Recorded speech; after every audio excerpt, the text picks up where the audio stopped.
BJP করার অপরাধ ও ISF এর হাতে আক্রান্ত বিজেপির সংখ্যালঘু নেতারা আহত 6 জন। হাড়োয়ায় উত্তেজনা, পরিস্থিতি সামলায় পুলিশ। হাড়োয়া থানার বোয়ালঘাটার ঘটনা। আক্রান্তদের অভিযোগ, এই দিন বিকেলে দলীয় মিটিং সেরে ফেরার পথে আইএসএফ এর দলের দুষ্কৃতীরা হাতে লাঠি বাঁশ নিয়ে তাদের পথ আটকে এলোপাথারি মারধর করে। আহত হন 6 জন বিজেপি সংখ্যালঘু নেতাকর্মী। আহতদের উদ্ধার করে চিকিৎসার জন্য নিয়ে আসা হয় হাড়োয়া গ্রামীণ হাসপাতালে। পুলিশ 3 জন আইএসএফ কর্মীদের আটক করেছে। পুরো ঘটনার তদন্ত শুরু করেছে পুলিশ। দেখছি ঝামেলা হচ্ছিল, দেখতে গিয়েছিলাম। আমি একাই ছিলাম আমার বাইকে। আমি ফিরে আসছিলাম, আমাকে ধরে বললো রাস্তায় তোরা বিজেপি করছিস, বিজেপি করার মানুষ, এইসব বলে আমাকে বাড়ি থেকে নামিয়ে দুজনের রাস্তায় আটকালো। তারপরে ওকে 4-5 দিন এসে আমাকে খুব মারলো, বাড়ি কিল ঘুষি লাঠি দিয়ে মারলো। ওই আইএসএফের ছেলেপিলেরা আমাকে প্রথম দুজনের রাস্তা আটকেছে, তারপর 4-5 জন মিলে গাড়ি ফেলে দিয়ে আমাকে খুব মারধর করলো। আমাদের 5 জন। থানায় তো অভিযোগ জানাতে হবে, আমাদের কোনো নিরাপত্তা নেই। থানায় তো অভিযোগ জানাতেই হবে। হাসপাতালে এসেছিলাম, ট্রিটমেন্ট। আমার এই মুখে খুব মেরেছে, সেলাই পড়েছে 2টো। আর হ্যাঁ, পিঠে খুব মেরেছে, মাথায় খুব মারধর করেছে। আমার পিঠ তুলতে পারছি না খুব একটা। এফআইআর এখনো করিনি, করবো। হ্যাঁ, হসপিটালে আমি তো জানি না, কত বলতে পারছি না। রফিকুল মোল্লা। বোলঘাটায় গিয়েছিলাম, ঠিক আছে। আমরা বিজেপি করি।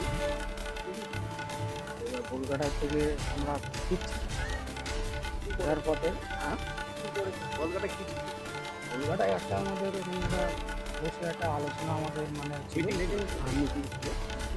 আর মিটিং থেকেই আমি ফিরছিলাম। তারপর রাস্তায় ধরে ওরা মানে আইসেফের কয়েকটা ছেলে, অনেকটা ছেলে মুখ ফাইট মারে, মাথায় মারে, দেখেন কেটে গেছে। আমার ওই চারটে ভাইকেও এইভাবে মেরেছে, আমার ভাইকেও মেরেছে এইভাবে।